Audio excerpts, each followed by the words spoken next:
নিয়তের মানে কিন্তু নাওয়াইতু আন্না, নিয়ত মুখে নয়। কেউ বলছেন নিয়ত একেবারেই লাগবে না, আবার কেউ বলছেন নিয়ত মুখে উচ্চারণ করতেই হবে। নিয়ত করাটা ফরজ। নিয়ত পড়া বিদআত। সব কাজ করার আগে নিয়তটাকে খালিস করবেন। সুপ্রিয় দর্শক, রোজার নিয়ত মুখে উচ্চারণ করে বলতে হবে নাকি এটা না বললে চলবে? এই মুখে উচ্চারণ করা বিদআত নাকি আসলে করা যাবে? এ বিষয়ে আমাদের প্যানেলে উপস্থিত রয়েছেন 12 জন বিজ্ঞ আলেম। আজকে তাদের মুখ থেকে শুনে নেব এই রোজার নিয়ত মুখে উচ্চারণ করা বিদআত নাকি আসলে করা যাবে। তো চলুন একে একে আমরা সকলে বক্তব্য জেনে আসি। তো সর্বপ্রথম বক্তব্য শুনে নেব আব্দুর রাজ্জাক বিন ইউসুফ সাহেবের মুখ থেকে। নিয়ত মুখে নয়। আমার একটি কথা জানা থাকলে অন্যকে বলো, বানী ইসরাইলের কাহিনী বলো। কেউ যদি কোনো কথা আমার নামে বলে, সেই কথা যদি আমার না হয় তাহলে তার থাকার জায়গায় জাহান্নাম। সালাম ফেরার পরে আপনি মাথায় হাত দেন, আমি নিষেধ করিনি। তো যদি মাথায় হাত না দেওয়া থাকে তাহলে কি হবে? আপনি অজু করার সময় কাঁধ মাসা করেন, আমি আপনার কাঁধ মাসা বন্ধ করতে আসিনি, করেন আপনি। কিন্তু মোহাম্মদ সাল্লাল্লাহু আলাইহি সাল্লামের যদি প্রমাণ না হয়ে থাকে কাঁধ মাসা, তাহলে আপনার কি হবে? তাহলে আপনি বিবেচনা করে দেখেন, হুজুরকে বলেন, আপনি তো খুব ভালোবাসেন, আপনারা সমাজের দায়িত্ব পালন করেন, হুজুরকে মাঝে মধ্যে দাওয়াত দেন, খাওয়ারও দেন। বলবেন আগামীকালকে, আহমদ মাওলানা সাহেব আপনাকে আমরা খুব ভালোবাসি, বেশ ভালো মন্দ বাড়িতে হলে আদর করে খাওয়ায় বটে, দয়া করে কাঁধ মাসা করার হাদিসটা উল্লেখ করবেন। আবু হুরায়রা রাদিয়াল্লাহু তাআলা আনহু বলেন, রাসূল সাল্লাল্লাহু আলাইহি সাল্লাম বলেছেন অজু করার সময় কাঁধ মাসা করতে হবে। আবু দাউদ হাদিস নাম্বার এত, হাদিসটি সহিহ। এখন বক্তব্য রাখবেন শায়েখ আহমদুল্লাহ সাহেব। রমজানের সময়সূচি ক্যালেন্ডারে রোজার নিয়ত, সাহারি, ইফতারের কিছু দোয়া দেওয়া থাকে, সেগুলো কি পড়া যাবে? আমাদের দেশে রমজানের ক্যালেন্ডার গুলোতে দেখা যায়, রমজানের যে ক্যালেন্ডার গুলো থাকে, ক্যালেন্ডার গুলোতে রোজার দোয়া লেখা থাকে, নাওয়াইতু আন্না সুমা গাদান। দেখছেন নি আপনারা? সকল ইবাদতে নিয়ত লাগবে, নিয়ত ছাড়া কোন ইবাদত আল্লাহর কাছে গ্রহণযোগ্য হবে? ইন্নামাল আমালু বিন্নিয়াত, সমস্ত আমলগুলো নিয়তের উপরে নির্ভরশীল। কিন্তু নিয়তের মানে কিন্তু নাওয়াইতু আন্না, নিয়তের মানে কি না নাওয়াইতু আন্না, নিয়তের মানে ইচ্ছা। নিয়ত মানে কি করা? আপনারা মুখে বলেন না যে আমার এবার হজে যাওয়ার নিয়ত আছে, বলে না? এই যে নিয়ত আছে মানে কি নাওয়াইতু আন পড়ছেন আপনি? নাওয়াইতু আন আযহাবা ইলাল হজ, এরকম কোনো কিছু বলছেন আপনি মুখে? আপনি মনে প্রতিজ্ঞা করছেন, টাকা পয়সা জমা টমা দিচ্ছেন, তার মানে আপনার মনে ইচ্ছা আছে আপনি কি করবেন এবার হজে। এখন বক্তব্য রাখবেন খন্দকার জাহাঙ্গীর সাহেব।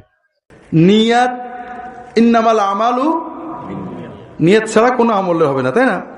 এই যে আপনারা আজকে এখানে আসছেন, হাদিসে আসছে কেউ যদি ভালো কথা শোনার নিয়তে আসে তাহলে যাওয়া আসা সব মিলিয়ে তার জিহাদের রাস্তায় চলার সওয়াব হবে।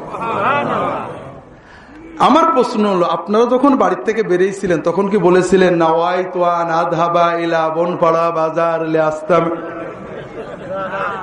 তাহলে তো সওয়াব হবে না। আপনারা নিয়ত ছাড়া তো সওয়াব হয় না, একমত তো? আপনারা কেউ নিয়ত করছিলেন কি না? আসার সময় পড়ছিলেন তো নাওয়াইতু আন আযহাবা ইলা বনপাড়া, বাংলায় তো বলছিলেন আল্লাহ আমি বনপাড়ায় যে ওয়াজ শোনার নিয়ত করছি বলছিলেন, তাহলে সওয়াব হয়নি। রাজি আছেন তো? নিয়ত করতে হয়, মনের ভিতরে ইচ্ছা পোষণ করতে হয়, নিয়ত করতে হয় না। এখন বক্তব্য রাখবেন মতিউর রহমান মাদানী সাহেব। রোজা এগুলোতে নিয়ত পড়তে হবে কি? নিয়ত পড়ার জিনিস না, বুঝছেন না?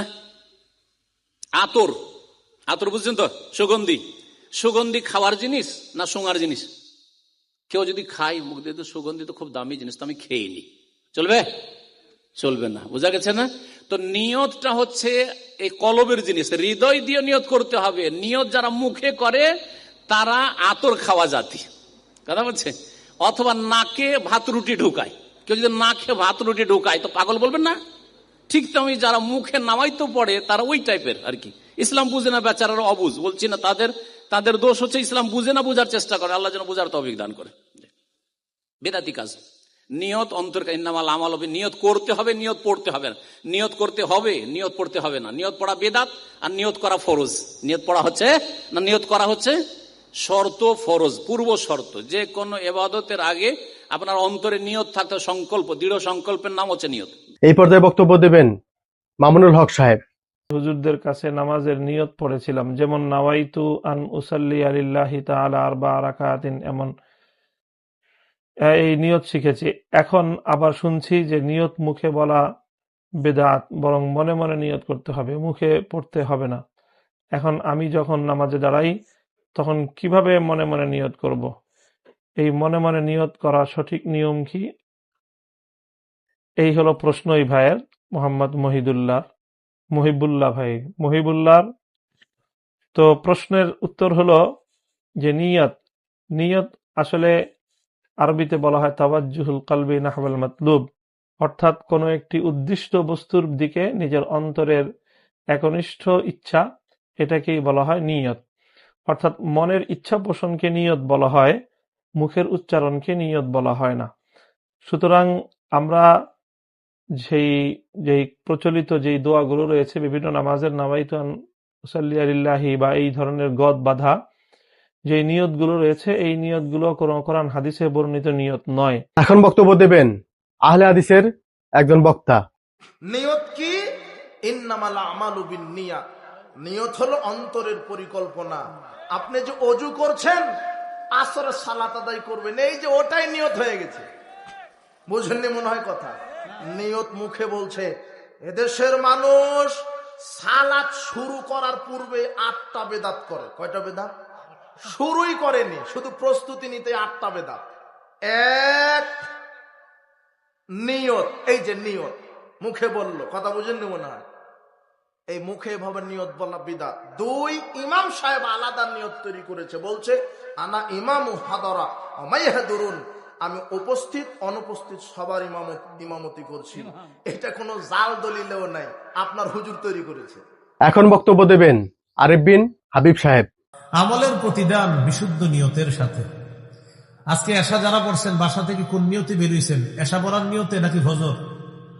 বাস, মুখ দিয়ে আর বলা লাগবে না, এটাই নিয়ত হয়ে গেছে।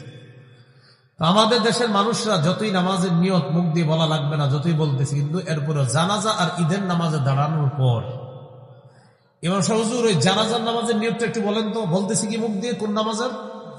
আবার বলেন, কি বলতেছে? ইমাম সাহেব জানাজার নামাজের নিয়তটা বলেন তো, মানে সেও জানে যে এখন কি পড়বে, তো হয়ে গেল। তারপরে বলে একটু নিয়তটা বলেন। ঈদের নামাজে দাঁড়ায় ইমাম সাহেব বাস সর্বশেষ বয়ান শেষ করে, ভাই আমরা প্রথমে এরকম করব, আল্লাহু আকবার বলে হাত বাঁধবো, এরপরে অতিরিক্ত 3টা তাকবীর দিব, আল্লাহু আকবার, আল্লাহু আকবার, আল্লাহু আকবার, এরকম বইলা হুজুর খুতবাটা শেষ করে, বাংলা বয়ানটা শেষ করে।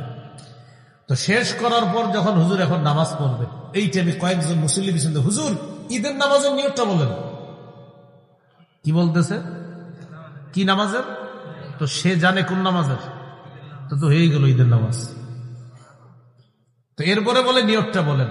তো ইমাম সাহেব নিয়ত বলে, বলার পরেও মনে করেন বুঝাই দেয় যে ভাই এইভাবে বলে ফেলেন, হয়ে যাবে। না হুজুর হয় না, আরো সহজ করেন। তো শেষে আর কি বলবেন আল্লাহ আমগো হুজুরে যে নামাজ পড়ে আমি ওই নামাজ। আল্লাহু আকবার। এই পর্যায়ে বক্তব্য রাখবেন শায়েখ মুক্তার আহমেদ। কেউ বলছেন নিয়ত একেবারেই লাগবে না, আবার কেউ বলছেন নিয়ত মুখে উচ্চারণ করতেই হবে, এবং এই উচ্চারণের জন্য তারা এক ধরনের শব্দ বা বাক্য তারা তৈরি করেছেন বটে। দুটোই কিন্তু প্রান্তিকতা এবং দুটোই ভুল। নিয়ত লাগবেই, প্রত্যেকটি ইবাদতের জন্য নিয়ত শর্ত। আমরা তো সেই বুখারীর বিখ্যাত সেই হাদিসটি জানি, যেটা প্রথম হাদিস, ইন্নামাল আমালু বিন্নিয়াত ওয়া ইন্নামা লিকুল্লি ইমরিইম মা নাওয়া। একজন ব্যক্তির আমলটা তার নিয়তের উপর ভিত্তি করেই বিবেচিত হবে, এবং সে যা নিয়ত করে তাই তাকে দেয়া হবে। ফলে নিয়ত তো লাগবেই। আর এছাড়াও বিশেষ করে রোজার ব্যাপারে বা সিয়ামের ব্যাপারে নিয়ত করার নির্দেশ হাদিসে এসছে। আমরা জানি দুটো হাদিস রাসূলুল্লাহ সাল্লাল্লাহু আলাইহি ওয়াসাল্লামের দুজন স্ত্রীর কাছ থেকে, উম্মাহাতুল মুমিনিন, তাদের কাছ থেকে এসছে। হযরত হাফসা রাদিয়াল্লাহু তাআলা আনহা তিনি বলেছেন, রাসূলুল্লাহ সাল্লাল্লাহু আলাইহি ওয়াসাল্লাম বলেছেন, মান লাম ইউবাইয়িতিস সিয়ামা মিনাল লাইলি ফালা সিয়ামা লাহু, অথবা মান লাম ইউমাইয়িত আস-সিয়ামা ক্বাবলা আল-ফাজরি ফালা সিয়ামা লাহু। ফজরের আগে অথবা রাত থেকেই যে রোজার নিয়ত করলো না, তার রোজাই হবে না। আর আয়েশা রাদিয়াল্লাহু তাআলার বর্ণিত হাদিসে সে রাসূলুল্লাহ সাল্লাল্লাহু আলাইহি ওয়াসাল্লাম বলেছেন, মান লাম ইউজমি'i সিয়ামা ক্বাবলা আল-ফাজরি ফালা সিয়ামা লাহু অথবা ফালা ইয়াসুমু। এটি দুটোই তিরমিজি এবং নাসাইর হাদিস। রাসূলুল্লাহ সাল্লাল্লাহু আলাইহি ওয়াসাল্লাম বলেছেন যে রাতেই রোজার নিয়ত করলো না, ফজরের আগেই রোজার সিদ্ধান্ত নিল না, সে রোজা রাখবে না, তার রোজা রাখা ঠিক হবে না, প্রয়োজন নেই তার রোজা রাখা, অথবা তার রোজাই তার হবে না। বোঝা যাচ্ছে যে রোজার নিয়ত তাকে করতে হবে এবং এটা রাতেই তাকে নিয়ত করতে হবে, এটা হাদিসগুলোর ভাষ্য। এখন বক্তব্য দেবেন দেলাওয়ার হোসেন সাইদি সাহেব। নিয়ত তো করতে হবে, কিন্তু মুখে ওইভাবে নিয়ত মুখে উচ্চারণ করা এভাবে হাদিস শরীফে কোথাও নাই, রাসূলুল্লাহ সাল্লাল্লাহু আলাইহি ওয়াসাল্লাম করেন নাই, সাহাবায়ে কেরাম করেন নাই। সুতরাং এগুলো নিয়ে উল্টাপাল্টা মন্তব্য পেশ করার কোনো জরুরত নেই। হ্যাঁ, নিয়ত তো করবো, নিয়ত তো করতে হবে, সেটা তো বললাম না। নিয়ত করতে হবে, কিন্তু মুখে ওইভাবে উচ্চারণ করার জরুরত নেই। তো আমি নিয়তের ব্যাপারটা পরিষ্কার করে দিতে চাই, প্রত্যেক কাজের নিয়ত করতে হবে। ইন্নামাল আমালু বিন্নিয়াত, নিয়তটাই হচ্ছে প্রধান। তবে মুখে উচ্চারণ করার যে রীতি চালু হয়েছে এভাবে হাদিস শরীফে নাই। নিয়তটা করতে হবে, তবে এভাবে নয় যেভাবে আমরা করা বাধ্যতামূলক মনে করি। কথাটা পরিষ্কার। এই পর্যায়ে বক্তব্য দেবেন ডাক্তার জাকির নায়েক সাহেব। নিয়ত করাটা ফরজ। নবী মুহাম্মদ সাল্লাল্লাহু আলাইহি ওয়াসাল্লাম বলেছেন, এটার উল্লেখ আছে সুনান আন-নিসাইতে বুক অফ ফাস্টিং, হাদিস নাম্বার 2331। আমাদের প্রিয় নবী বলেছেন, সেই লোকের রোজা কবুল হবে না যদি সে আগের রাতে কোনো নিয়ত না করে। তার মানে সবার জন্য যেটা ফরজ রোজা রাখা, এখানে বলা হয়েছে যে আগের রাতে নিয়ত করাটা হচ্ছে ফরজ। সেটা আগের রাতের যে কোনো অংশে করতে পারেন, আপনি ফজরের ওয়াক্তের ঠিক আগেও নিয়ত করতে পারেন, তাতে কোনো সমস্যা নেই। নিয়ত আপনি রাতের যে কোনো সময় করতে পারেন। একজন লোক রমজান মাসের শুরুতে নিয়ত করতে পারে, এই নিয়তটা সারা মাস বজায় থাকবে। যদি না সে রোজা ভাঙা অসুস্থতা বা ভ্রমণের কারণে, তখন আবার নিয়ত করতে হবে। তবে মাত্র একবার নিয়ত করলেও চলে। অনেক মানুষের মধ্যে এরকম ভুল ধারণা আছে যে শব্দ করে নিয়ত করাটা আবশ্যিক। এটা আসলে ঠিক না। মুখে শব্দ করে বলতে হবে না যে রোজা রাখার নিয়ত করছি, কারণ আমি এই নিয়ত করেছি মন থেকে। এবার যে বক্তব্য দেবেন আব্দুল্লাহ বিন আব্দুর রাজ্জাক সাহেব। নিয়ত সবসময় অন্তরের জিনিস। আমি যতই মুখে উচ্চারণ করি যে আমি আল্লাহর সন্তুষ্টির জন্য করছি, আর যে আমার অন্তরে আল্লাহর সন্তুষ্টি না থাকে, ওটা কি গ্রহণযোগ্য হবে? হবে না। নিয়ত পুরোটাই অন্তরের, এর সাথে মুখের কোনো সম্পর্ক নাই। সুতরাং আমি মুখে বলি আর না বলি, আল্লাহ কোনটা দেখবে? অন্তরেরটা দেখবে। সুতরাং আমার মুখে বলাটা বেকার, আমাকে কোনটা ঠিক করতে হবে? অন্তর ঠিক করতে হবে। সুতরাং নিয়তের সম্পর্ক অন্তরের সাথে। আমি কি নিয়ত, কি অন্তর নিয়ে কাজটা করতেছি, এটাই আল্লাহ সুবহানাহু ওয়া তাআলা ধরবেন। মুখে কি উচ্চারণ করতেছি এটার কোনো ধর্তব্য ইসলামে নাই, নিয়তের ক্ষেত্রে অন্তত। সুতরাং মুখে উচ্চারণ করার যত নিয়ম কানুন চালু আছে সব বেদাত। মুখে নিয়ত উচ্চারণ করতে হয় একমাত্র হজের, লাব্বাইক আল্লাহুম্মা লাব্বাইক লাব্বাইক লা শারীকা লাক লাব্বাইক ইন্নাল হামদা ওয়ান নি'মাতা লাকা ওয়াল মুলক লা শারীকা লাক। একমাত্র হজের নিয়ত হয় মুখে, বাকি কোনো কিছুর নিয়ত মুখে নয়, সবকিছুর নিয়ত অন্তরে। সর্বশেষ বক্তব্য রাখবেন মিজানুর রহমান আজহারি সাহেব। নিয়ত খালেস করেন। ইন্নামাল আমালু বিন্নিয়াত, সব কাজের প্রতিফল দেয়া হবে নিয়তের উপর বেস করে, বেসড অন ইউর ইন্টেনশন। আপনার কি ইচ্ছা ছিল, এজন্য সব কাজ করার আগে নিয়তটাকে খালেস করবেন। নামাজে দাঁড়ানোর আগে যদি নিয়তে গোলমাল থাকে নামাজ হবে? কথা বলেন।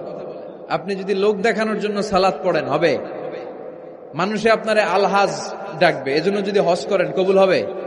এরকম হাজি আছে না নাই? আলহাজ না ডাকলে চেতে ওঠে, আছে না নাই? তো আপনি চেতেন কেন? আপনি কি আলহাজ শোনার জন্য হজ করছেন? হজ করেছি কার জন্য? আতিমুল হাজ্জা ওয়াল উমরাতা লিল্লাহ। আল্লাহর শব্দ চুজিংটা দেখছেন? আল্লাহর রুচি দেখেছেন? লিল্লাহ, আল্লাহ যোগ করে দিয়েছে আতিমুল হাজ্জা ওয়াল উমরাতা লিল্লাহ। হজ এবং উমরা করবে শুধুমাত্র একজনকে খুশি করার জন্য, তিনি কে?